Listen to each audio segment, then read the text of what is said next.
sure you ain't got nothing in your teeth. Let me see this. Your hair, boy.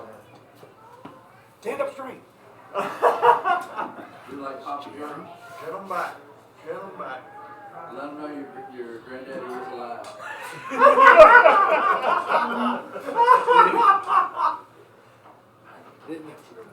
We going? Okay. All right. Welcome to the Mountaineer Podcast. Tonight live from the Mountaineer Cafe. We always like to thank Mountaineer Cafe as our sponsors, Drew and Lauren Eanes, for hosting us, and we really appreciate it. And appreciate everybody coming out tonight to be with us.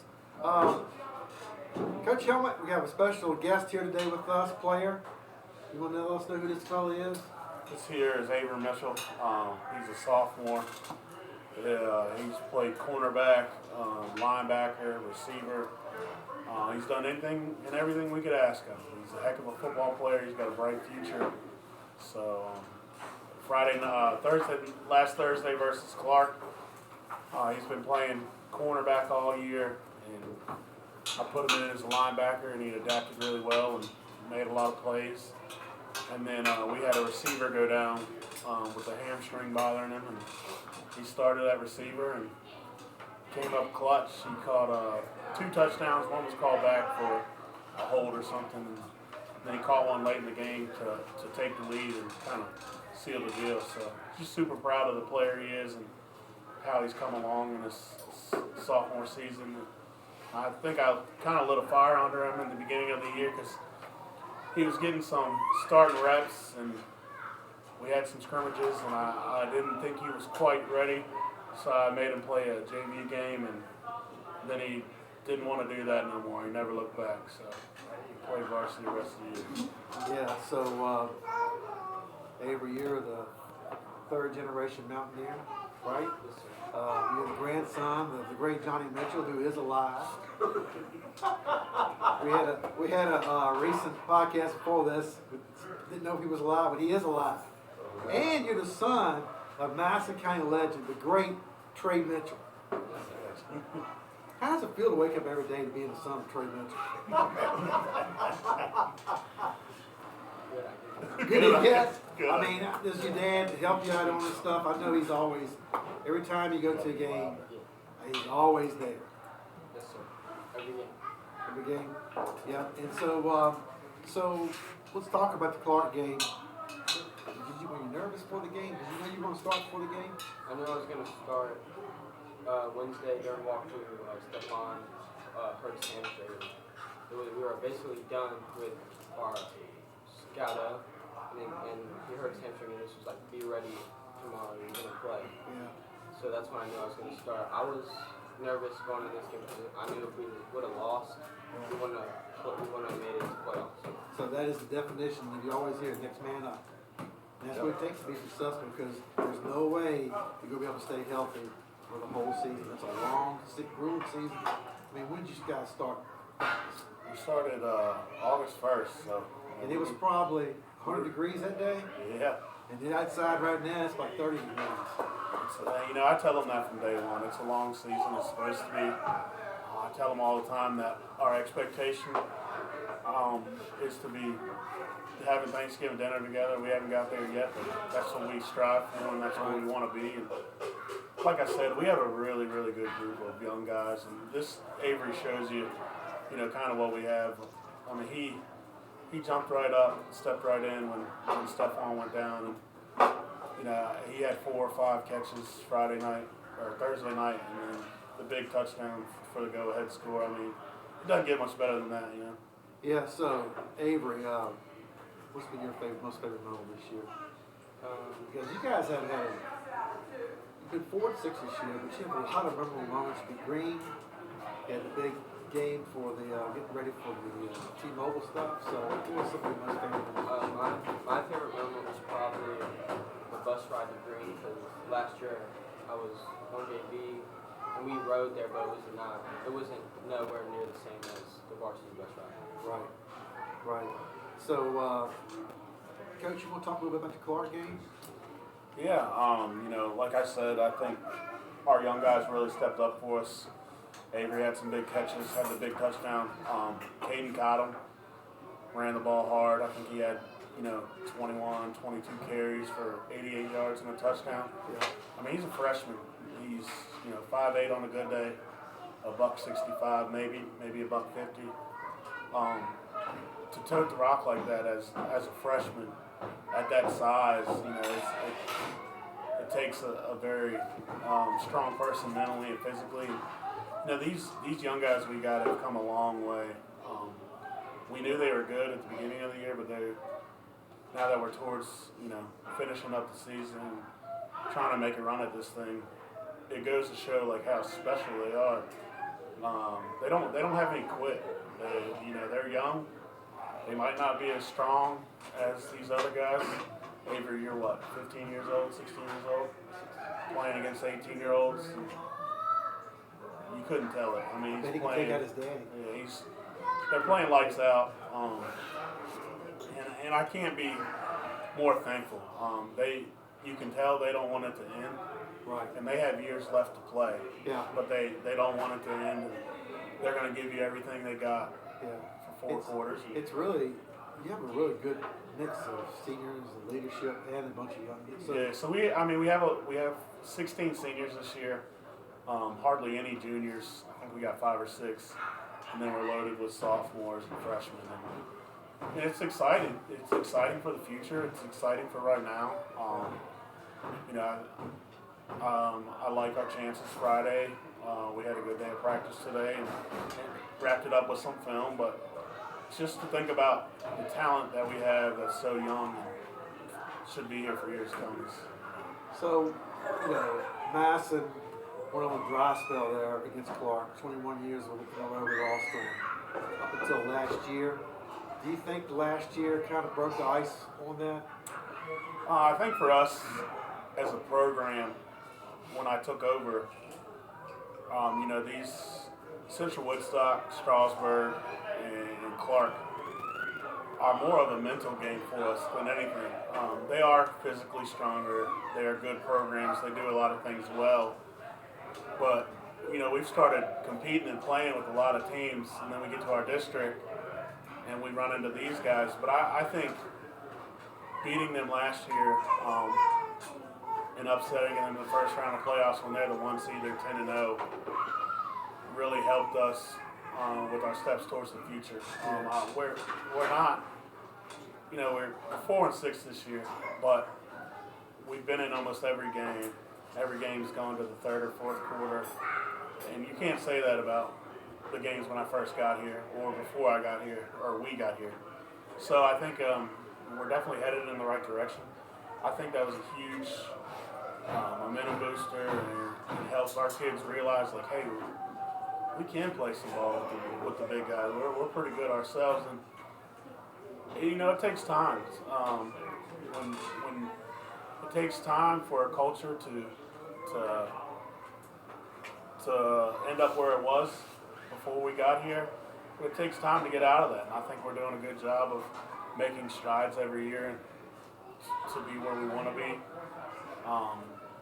Everybody that knows me knows how competitive I am. We'll never be where I want to be, but we'll continue to make strides every year. And I got a great group of kids, so who wouldn't want to be, I mean, Strasburg and Woodstock, maybe it's not Clark now, but they're the benchmark. That's where you want to be. Yeah, and I can't take anything away from those programs. They do it the right way.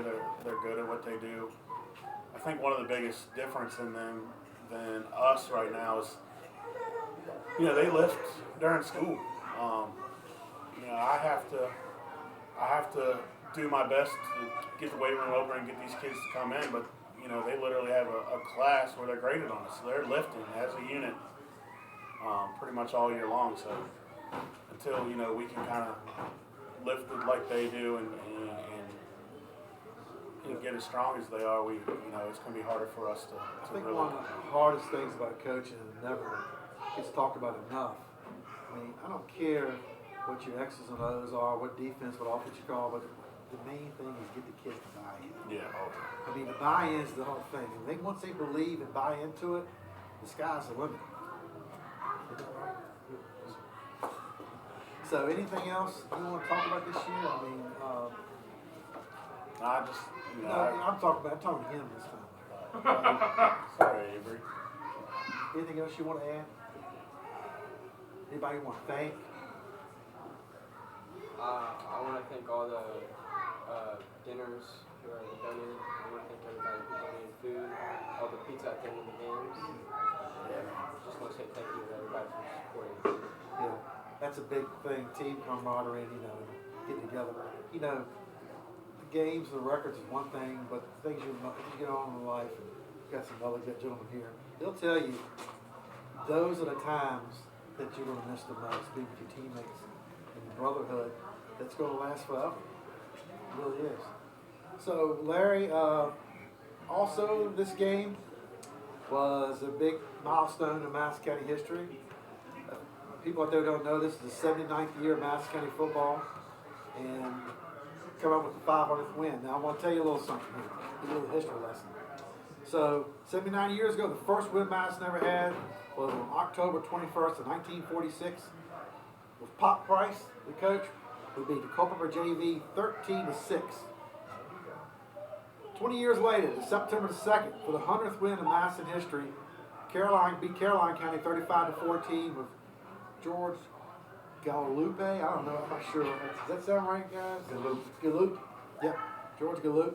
And then, fast forward to only 11 more years later, we've got to the prime of Madison football, the 200th win, September 30th, 1977, against Elkton with Coach Eddie Dean.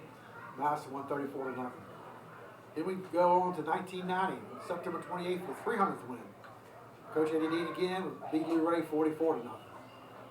Then here we go to where it gets interesting. The 400th win on November 12th, 2004.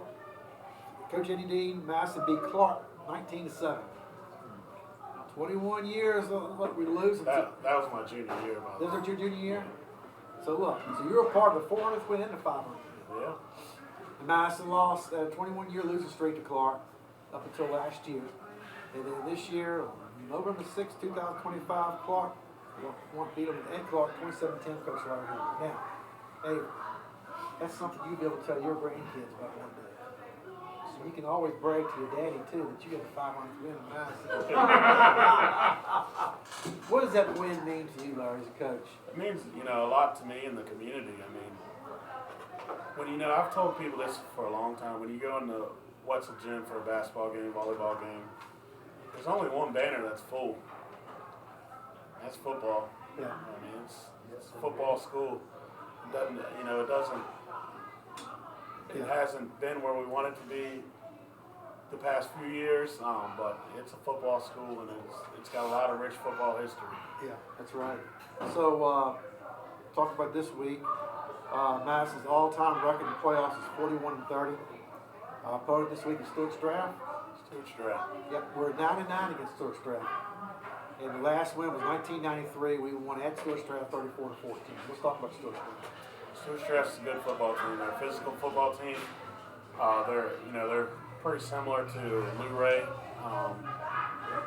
They have a really powerful back, and then they have a really elusive, fast quarterback. Their offensive line gets after it. Their defense, their linebackers are really good. So we got to play a good game, but we're excited for the challenge. And I told the guys earlier, I don't know if anybody realizes it, we're 2 possessions away from being undefeated on the road this year. We lost by 7 or 6 to Lou Ray and lost by 7 or 6 to Buckingham. So, I mean, I told them earlier, we're road warriors. Like, we're built for it. It's all good. Yeah, it's all about the mindset you have for going to that game. You got to have that mindset that you're going to win. So, yeah. So, Larry, let's go back on our picks last week. You did not do very good. 4 of 9. Yeah. Yours truly was 7 of 9. 7 out of 9. Oh, yeah? Yeah, I had 7 wins, you had 4. So, maybe Avery can help you pick this week. Yeah. Let's go to college football first. Virginia Tech and Florida State. Florida State. Florida State? Okay. All right, I'm going to go to Florida State, too. Notre Dame at Pitt. You know what? I was going to say the same. But he's picking for me. Okay. So I'm gonna go with Pitt too because I think it's upset special. Pitt's got a really good quarterback. They have a really good passing offense. Notre Dame's good, but I don't know it's going to be a good game. Oklahoma and Alabama. Overtime. Come on, man. You gotta say overtime. Come on. All right. UVA at Duke. Well, Is I'm going to get you on Morris that back? one. I don't know if Morris is back or not, but I'm on. Hate to do it, but I'm gonna pick Duke. I'm a UVA fan. Don't tell nobody up there I said that. and I'm a UVA fan, but if Morris isn't back, they don't have a chance because the other guy didn't show me much. All right, Texas at Georgia. Georgia, I say so too. Texas is starting to turn around. Georgia's Georgia, and it's at between the hedges of Georgia. So let's go to the NFL. Washington at Miami. Two crappy teams. Washington, okay. Are you a Commanders fan? I'm gonna pick. What's your favorite team? Commanders. Okay. Well, I'm picking Miami just because you said that. All right. Tampa Bay at Buffalo. Buffalo looked terrible yesterday. Tampa Bay lost too, but Buffalo looked terrible. But I'm gonna pick Buffalo. You gonna pick Buffalo too? Copycat. Just give me a hard time. Chicago at Minnesota.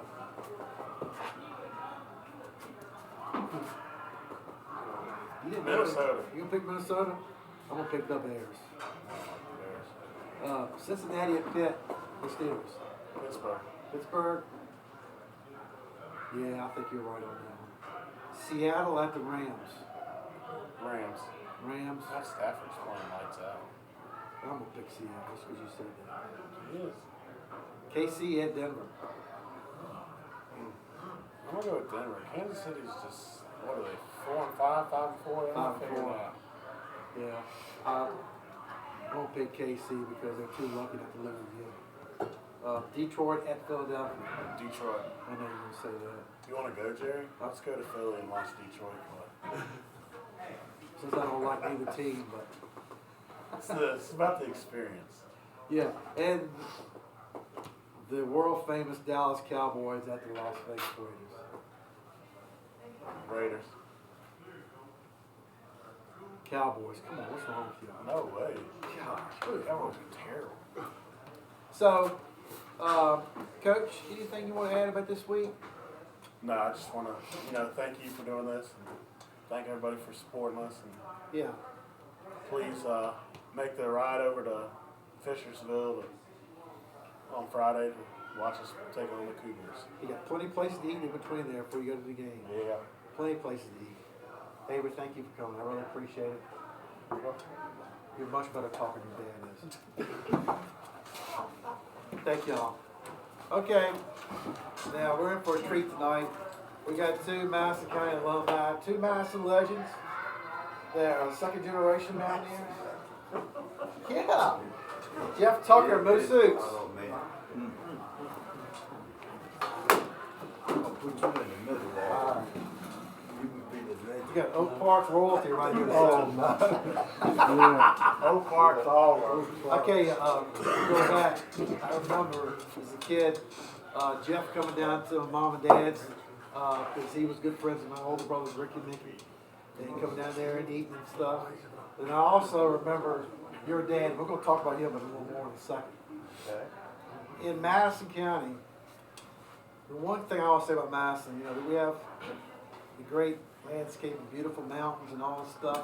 What stands out about Madison to me is the people. There are a lot of good people here. Yeah. And all those people was characters. I mean, good characters.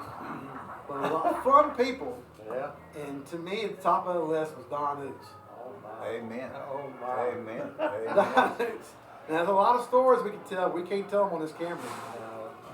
And There's then- one I can tell, though. Go ahead. There's one I can tell because we were supported by Mr. Oots and the folks that had played earlier back in the 50s. But Don Oots would come into the locker room before the games, and he would do this cheer.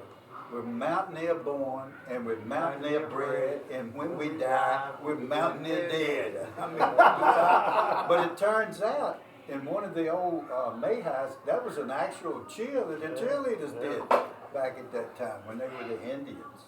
Yeah. He'd fire us up. And your dad, Bobby Tucker, never missed a game of any sort. He was there for all the time, and one of the most kindest people you'll ever want to meet.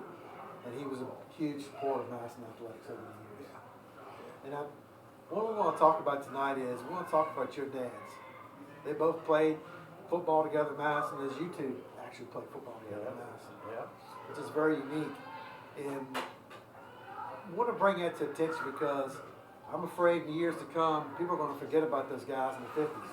But they're the ones that laid the groundwork for Madison football in all sports for years to come. We want to talk a bit about that.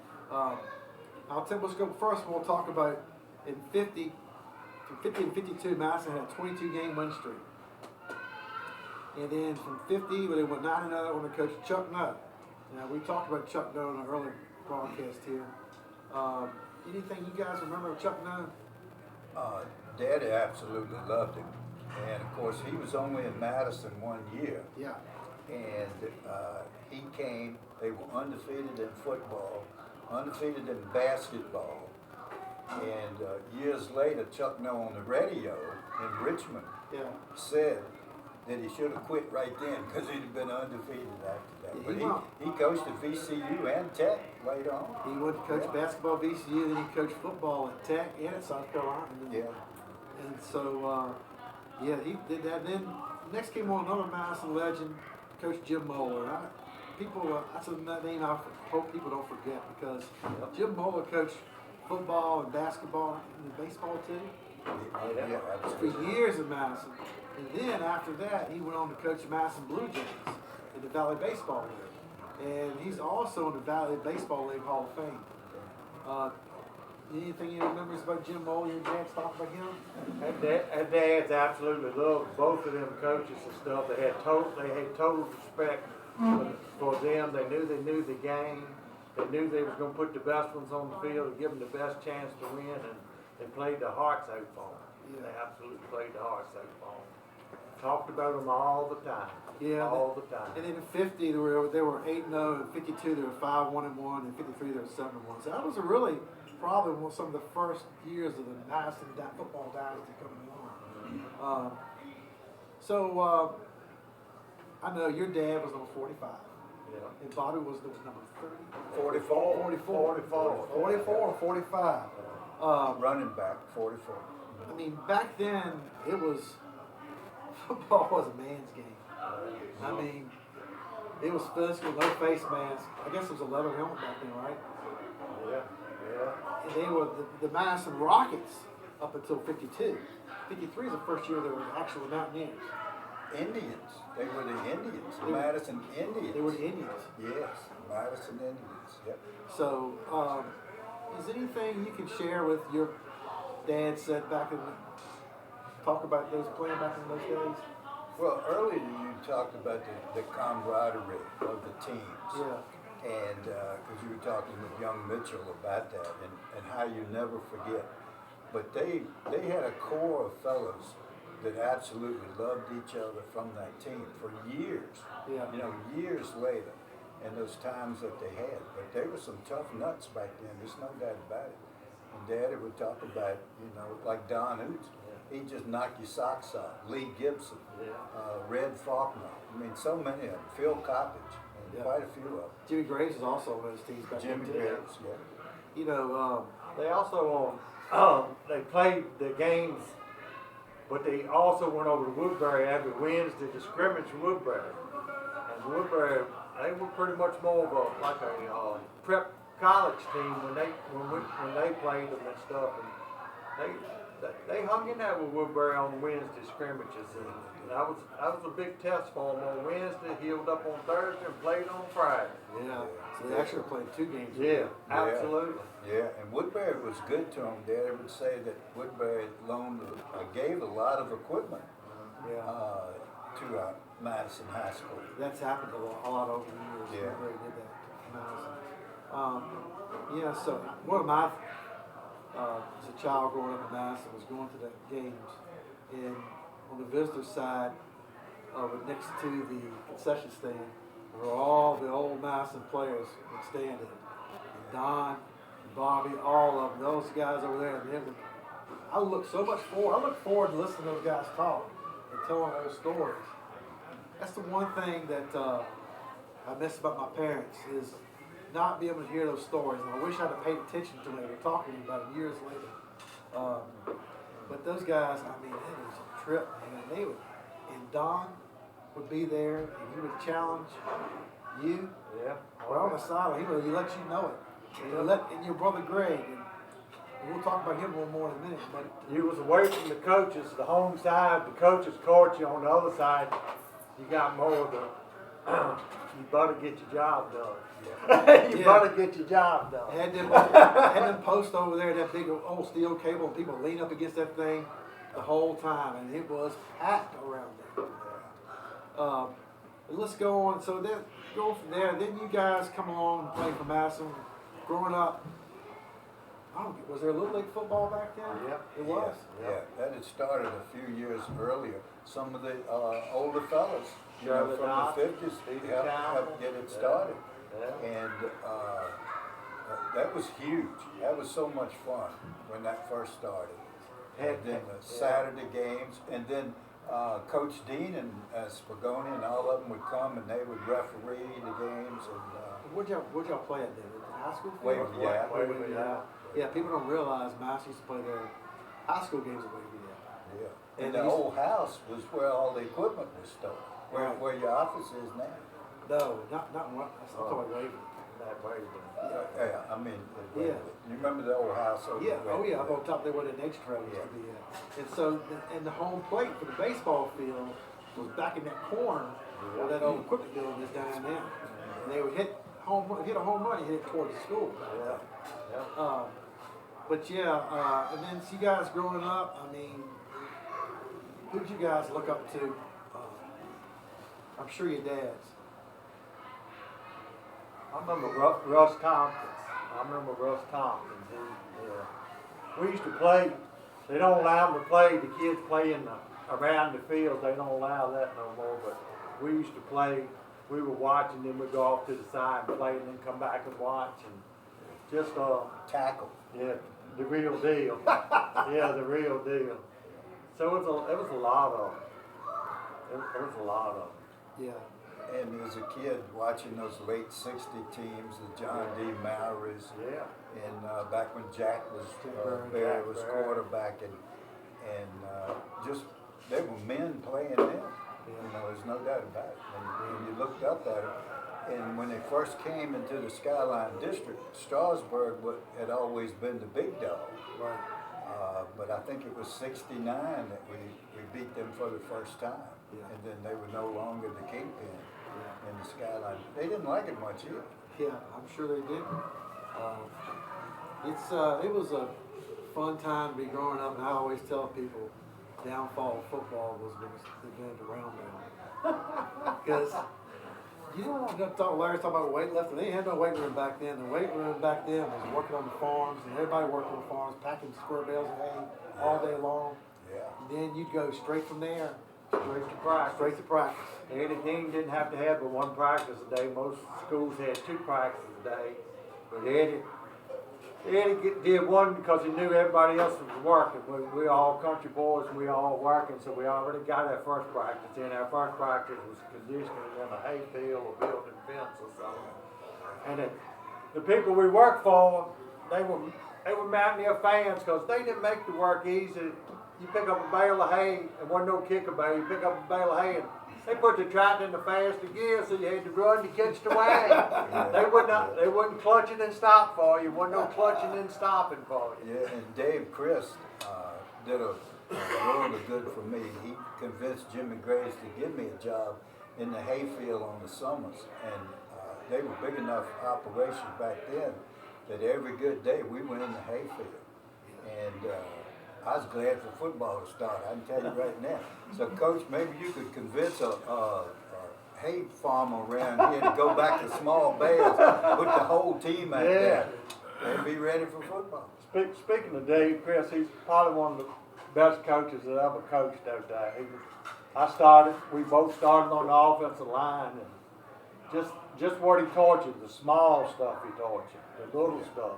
So when you got against somebody equal to you, you had that little knowledge how to control them. You had a little knowledge how to control them. He had a real soft voice, and when he was hollering at the top of his lungs, you could barely hear him.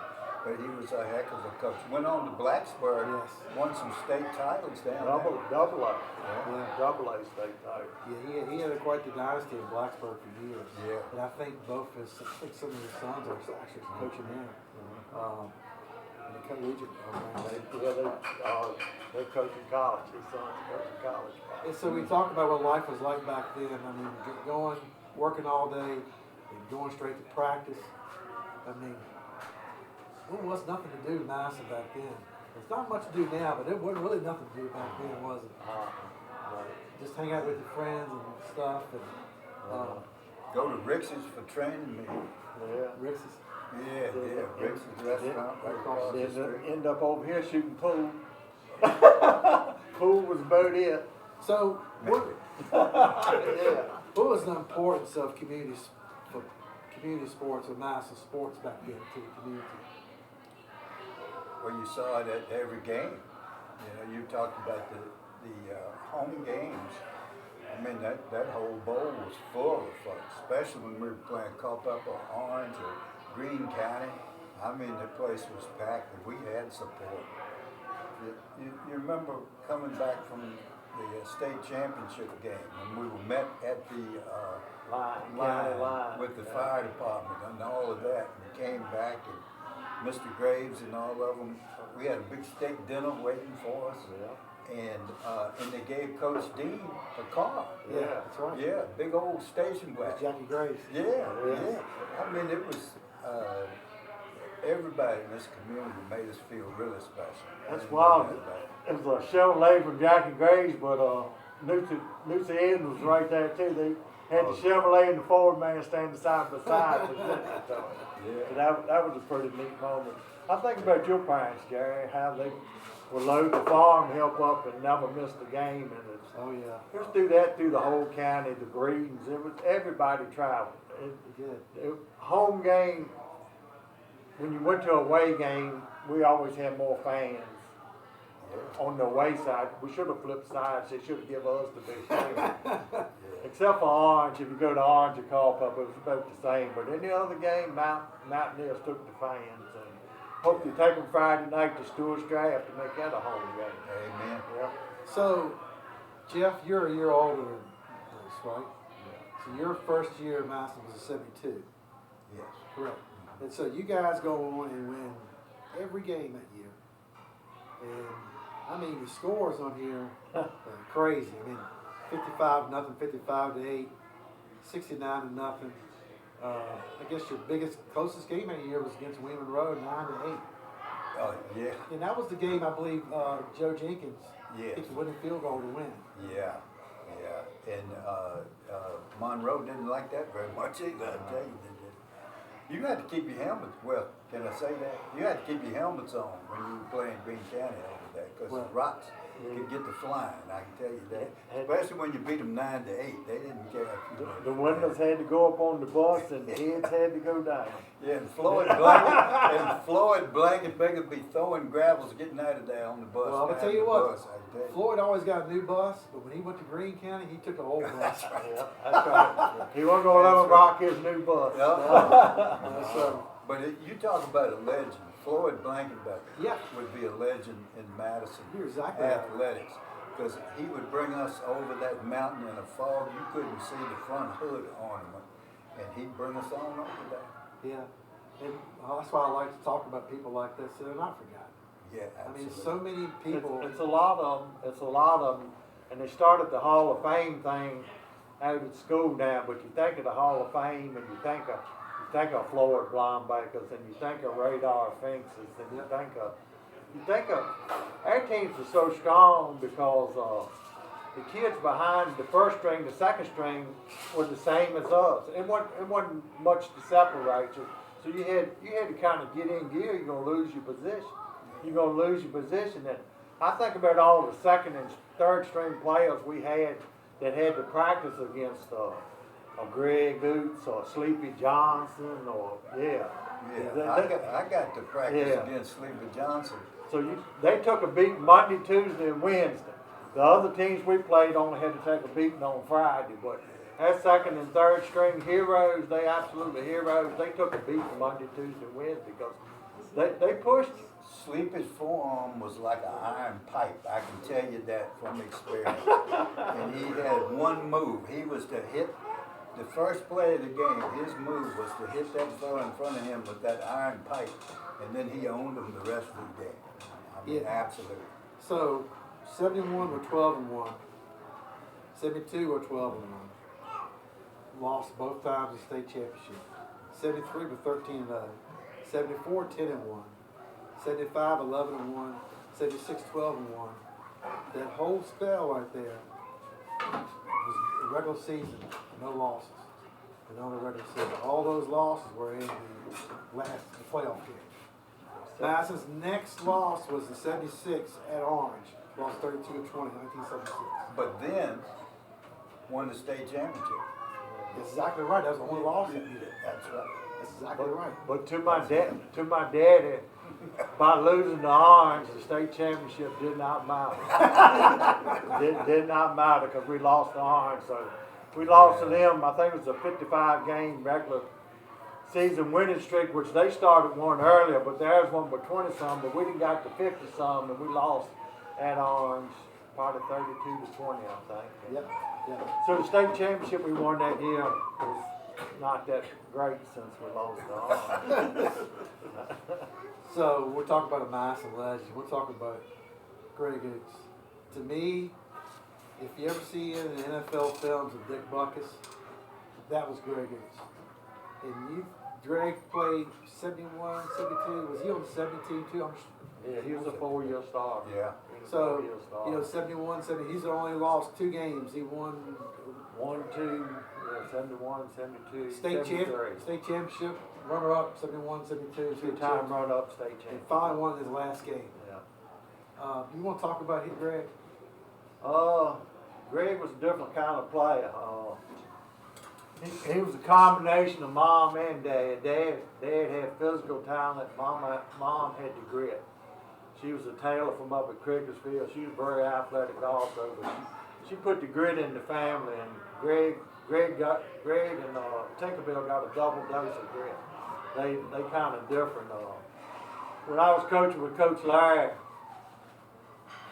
way back when, we was over the game in Luray, and the coaches was still talking about Greg Oots, and some of the things he did wasn't the nicest things. So he was a player. You better keep your helmet on all 4 quarters. You better keep your helmet on when you went to the locker room. You better keep your helmet on after the game.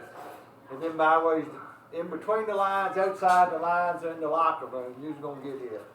Yeah, Coach Dean, I've heard him say before that it was probably one of the best defensive players he ever coached. He was a force. So we go back to your dad. I can remember them barking at each other. Greg's on the field, and his dad's challenging, Greg's barking back at him. And you want to tell, I know one story. You want to tell that story about they hit the guy one time? There's Lou Ray again and stuff. We had beat Lou Ray, and we had the locker rooms, and the visitors on one side, and we on the other side. With games over, and we funneled in the locker room. The guys jawing at Greg, and it didn't take much jawing at brother Greg. In the middle of the locker room, down through the middle of the locker room, is a Pepsi machine. So Greg picks the guy up and takes him and runs him through the Pepsi machine. So we all had free Pepsis after the game. But I tell you this about Greg. When I came in as a freshman, Greg took me under his wing. Yeah. Most likely because of the relationship that our fathers had. Yes. And he looked after me, and I'll never forget it. I was really blessed to have him as a mentor on that team. And if you're a teammate, you was a teammate for life, that's for sure. And I can remember a story that I've heard that Greg made a hit, and Don hollered at him, "Is that all you got?" And the next play, Greg drove the guy out of bounds and stood up over top and looked at his dad and says, "How you like that, old man?" I've heard that story been told several times. A little bit extra on that, but we ain't gonna say that. A little bit more on But that. yeah, so We think about Greg also. My mom, she would take kids back and forth to practice and stuff, and she had a station wagon. She had a very good load. She had Greg, she had Ronald Johnson, and Sleepy Johnson. Good gosh. Yeah, so she's bringing a lot of talent to the field. yeah, you got Sleepy 6'6", Ronald 6'4", and your brother Greg 6'3". Those are big guys. Yeah. Oh yeah. And your mom too. I mean, she played softball in Madison, right? Yeah. Softball pitcher, just like Sister Tinker. Right. Yeah. So go back to your freshman year, Jeff. You lose against J.I. Burton in the championship game at Virginia. Yeah, Scott Stadium. Yeah. Do you think you can remember about that game? Well, the one thing that I remember is that was on AstroTurf then. Yes. And at that time, AstroTurf was over top of asphalt. Yeah, it was hard. That ground was hard, some kind of hard. Yeah. And I wasn't playing then. But one of the toughest things was the bull in the ring. Yeah. Bull in the ring. And here you are, a freshman, sophomore, and you in the bull in the ring against Lewis Parrish. Who was his numbers on that? Lewis Parrish was Lewis Parrish. 64. Yeah. How much? 300? About 300 pounds. Yeah, 300. Lewis, you got Sleepy, you got Greg, all of them in the bull in the ring. And you, state championship game, I'll never forget, Lewis knocked the air out of me. I'm laying on the ground thinking I'm going to die in front of all of those people down there at Big Stone Gap. Woo. Yeah. So the next year, Madison goes 10-0. Talk about some of this. The 73 team beat Culpeper that year 27-12. Beat up on Greene County again 35-9. Beat Orange 44-0 that year. And really, the closest game they had all year was against Montevideo, which was a big rival back then. Yeah. 21-12, Madison won. Montevideo won becomes Spotswood. I guess Elton and Montevideo joined and Spotswood. And then you go to the playoffs. Anything you guys can remember the playoffs? That year, Madison went to play Parkson. Do you remember that drive down there? That was a long bus drive. Did you guys spend a night somewhere down there before? Had to. Yeah. We stayed over that night and stuff. And remember the game? I was a freshman that year, and I would go out with the quarterbacks and running backs and receivers before to warm up and stuff. So we done gone out there in Parsley. They out there warming up. They got the whole team on the field, and we out there warming up. It's a few linemen, short snapper, long snapper, whoever snapped for the quarterback. That's about all the linemen out there. And back that time, there was a crest of a hill there where you come out the locker room, and here they come 2 by 2. Here come our linemen over the hill, and I mean, they were ready to rock and roll. They come over the hill screaming. They come over the hill screaming. I wasn't even ready for that. The Parsley was warming up, and the receivers wasn't even looking. They was watching their linemen, and the balls was bouncing off the chest and stuff. And they were beat before the first kickoff. A lot of teams we played were beat before the first ball was ever kicked. It was in your mind that you couldn't beat them. A whole lot of times they've already beat before we even beat them. They were looking for the bus. Yeah. I've had people tell me from opposing teams that said back then, Madison in the 70s, I mean, they knew they had no chance. And they, like you said, the game was over before it even started. Now, so you go all the way down there. The Stars are right by the second quarter, I'm sure. Yeah. Madison set their school, like a actual Virginia High School League playoff record. I think finally still did several years ago. 70-0 down in Parkson. You're on the Eastern Shore. Got all the way back home. Then next week you go all the way to the other end of the state. Yeah. To Coach Bullet Coach. Park and Big Stone Gap. Yeah. Probably to play Clintonwood. Probably one of the most famous games in Madison County history, if not the most famous game. Clintonwood was coached by Ralph Cummins, who ended up, after losing to Madison that year, won 2 more state championships. 2 years for 74 and 75. And his brother coached at Harrisonburg. Okay. Yeah. So, is anything you guys can remember about that game?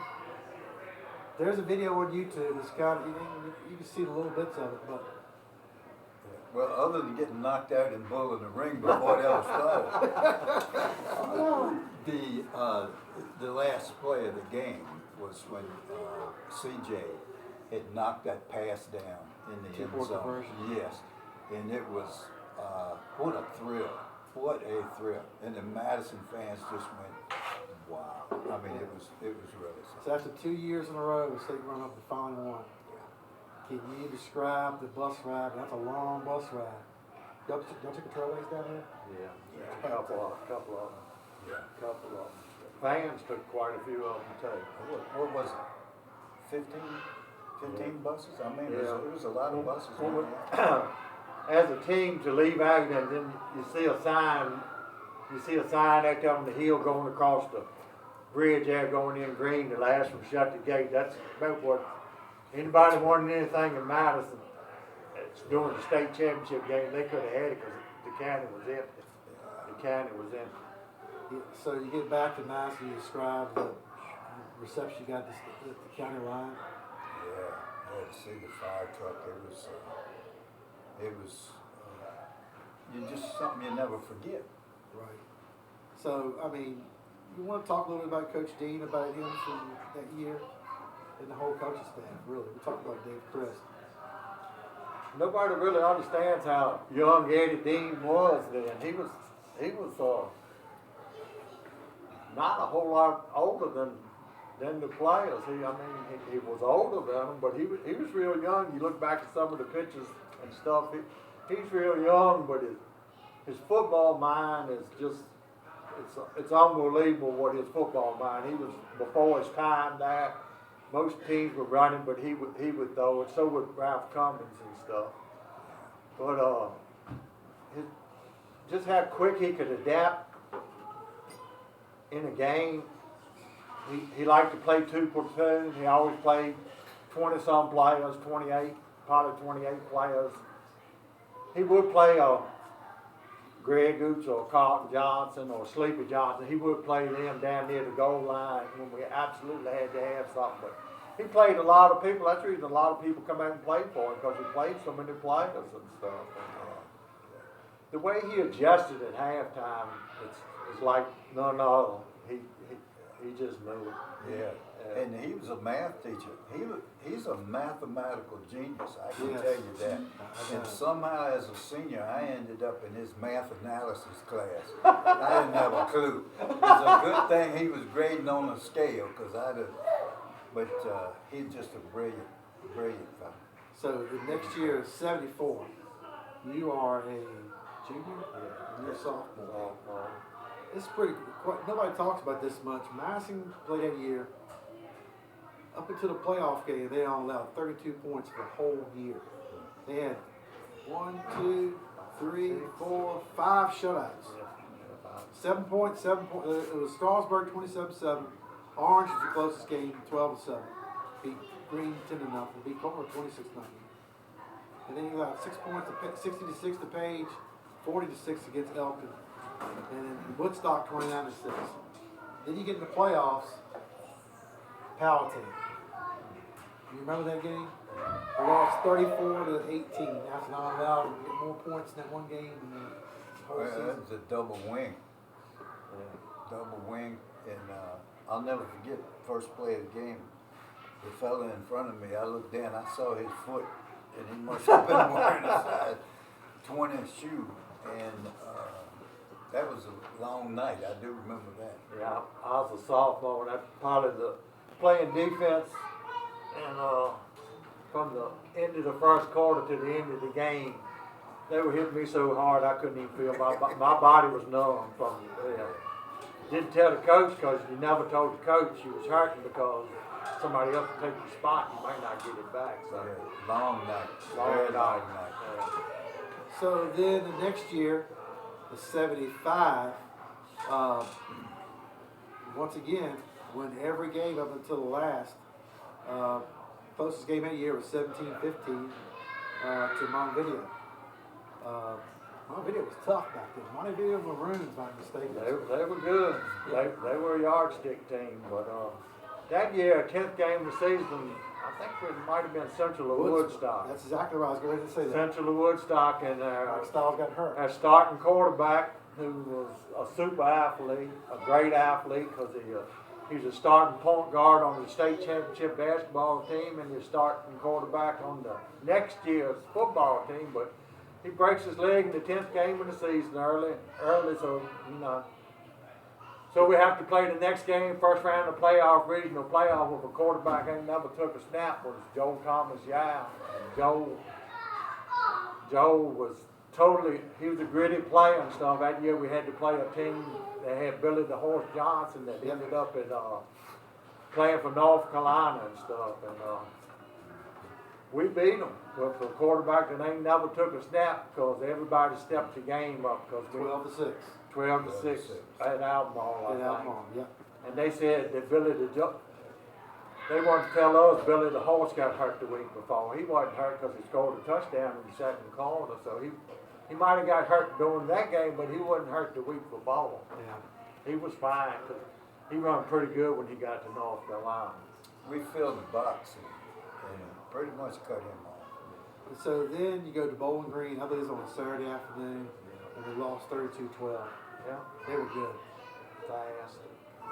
Our defense wasn't containing. We couldn't contain them.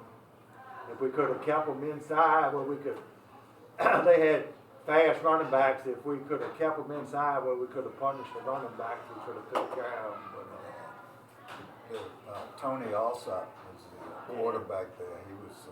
He's fast as lightning. They snapped the ball. We look up. He's 10 yards down the field. that's the only game I ever had to come out of. They clipped me in the beginning of the third quarter. I had an ankle that looked like a softball, and my dad comes over. I'm sitting on the bench with 2 packs of ice on it. He's sitting there twisting his ankle, telling me, "You sure you can't go back in? You sure you can't go back in?"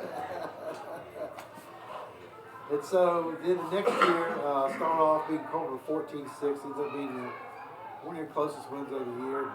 Beat up a lot of teams. We lost to Orange 32-20. Yeah, Now, was that at Orange? I think. Yeah, At Orange, Orange. yeah. Paul Sizemore. I mean, that's another coaching legend. Yeah. And Dad's played against. Really? Yeah, our Dad's played against Yeah.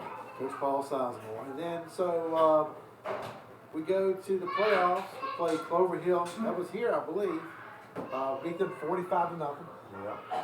And then played Pocosin. Now, Pocosin was from the Eastern Shore down in Williamsburg. They were good. They had that. They brought this piece of ply with a bull head on it, and it had a fire extinguisher in the back of it.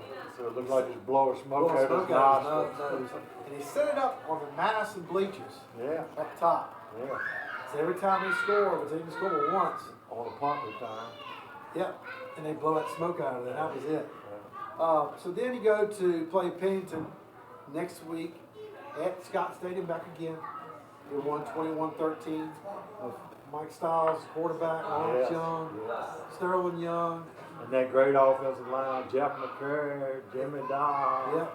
Yeah. Johnny Dwyer. Johnny Dwyer, Richard Hill, Arthur Kool-Aid Green.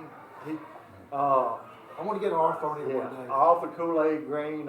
He was our offensive right tackle, but he was also played nose guard. He's the only two-way player we had on the team, and me and Lawrence got a lot of awards, but I ain't sure Arthur wasn't, and Mike Stiles. So we got a lot of the credit, but I ain't sure Arthur Green wasn't our MVP that year. I've told him that, and he said, nah. I said, well, I don't blow a lot of smoke, but so if I say something, it's probably true. So Arthur was probably our MVP that Yeah. And back of that hard AstroTurf against Scott Stadium. year. Yeah. And that was big thing. And do you remember coming back from that game? I mean, here you are. Yeah. You are, it may not ever happen again. You are the only player in Madison history to win 2 state championships. Is that correct? In football. In football. I played basketball and I got through all the conditioning and put so much effort into winning that state championship the second time in football that I shut down in basketball. My sophomore year, I had that contusion on the ankle and I taped and iced the whole season and it wasn't fun. And then by my senior year, I was burnt out because I throwed everything I had in football, including a lot of, come on, let's go talk to the coach times when the kids didn't want to play. Let's go talk to the coach. Right. Let's go talk. And I always took basketball season off. As a matter of fact, the coach insisted on it.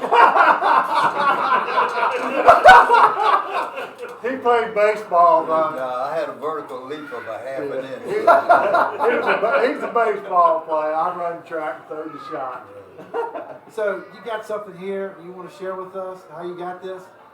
Oh yeah, this is the corn at Scott Stadium at 76 when we won a state championship.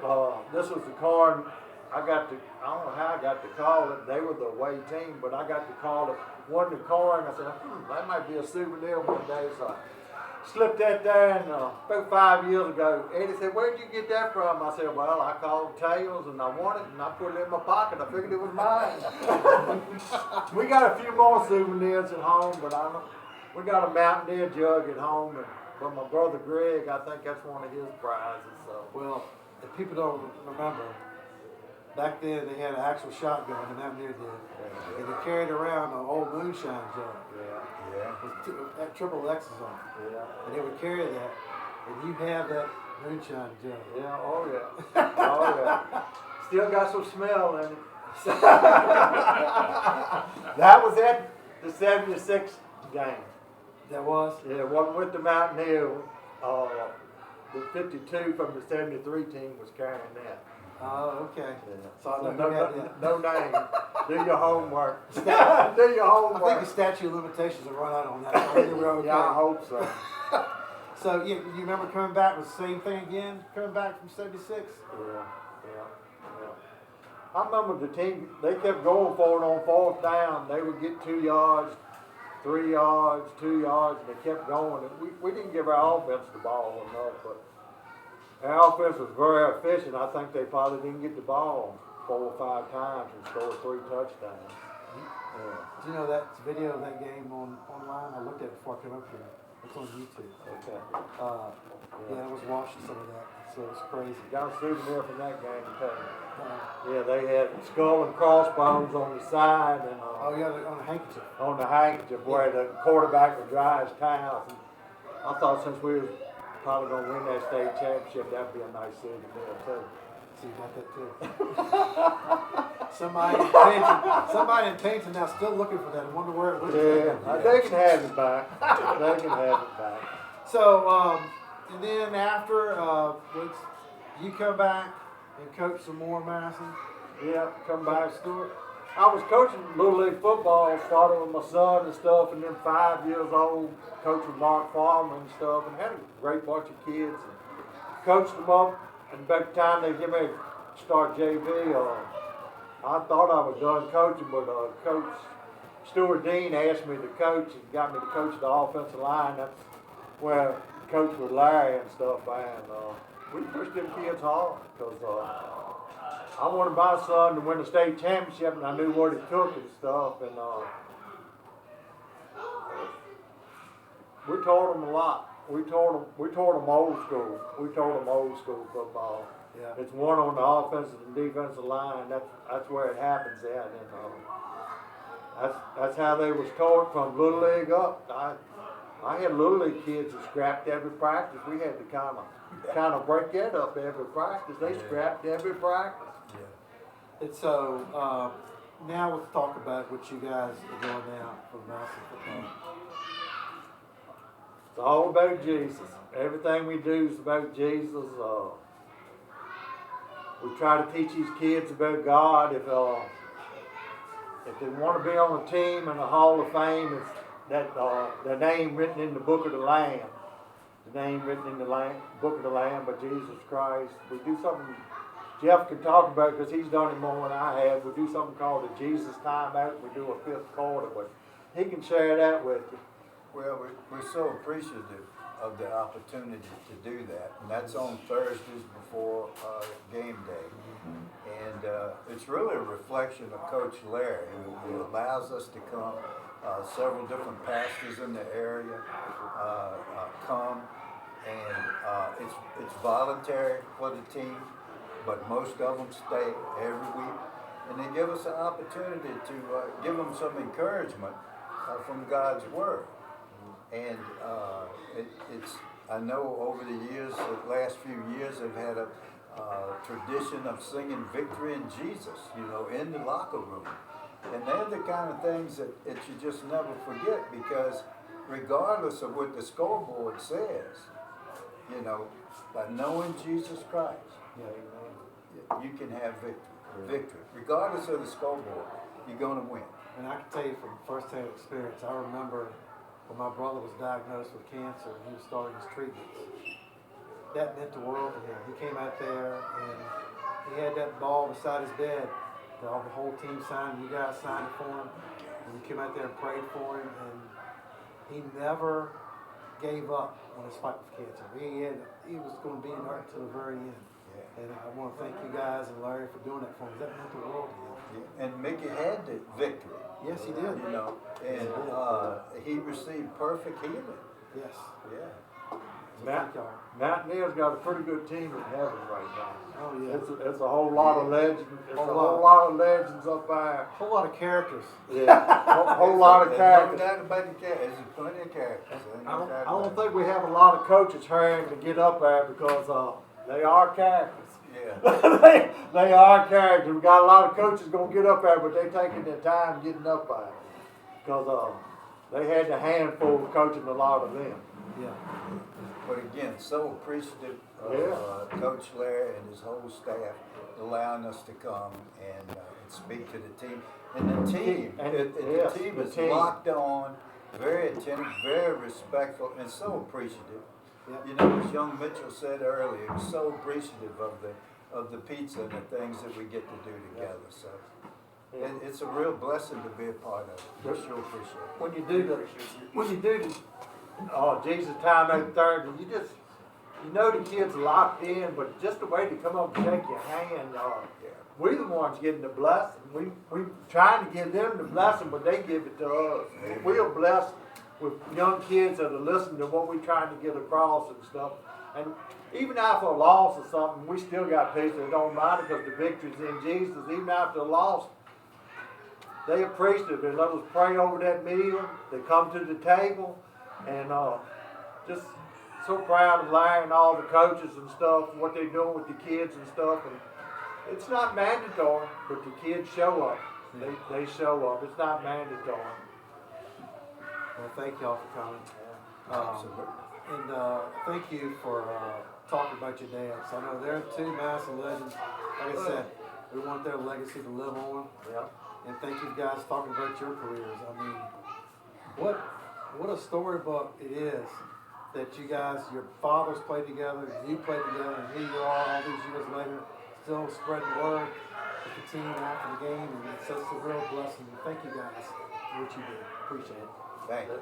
This with all the victories, the victory in Jesus is better than all the victories. Amen.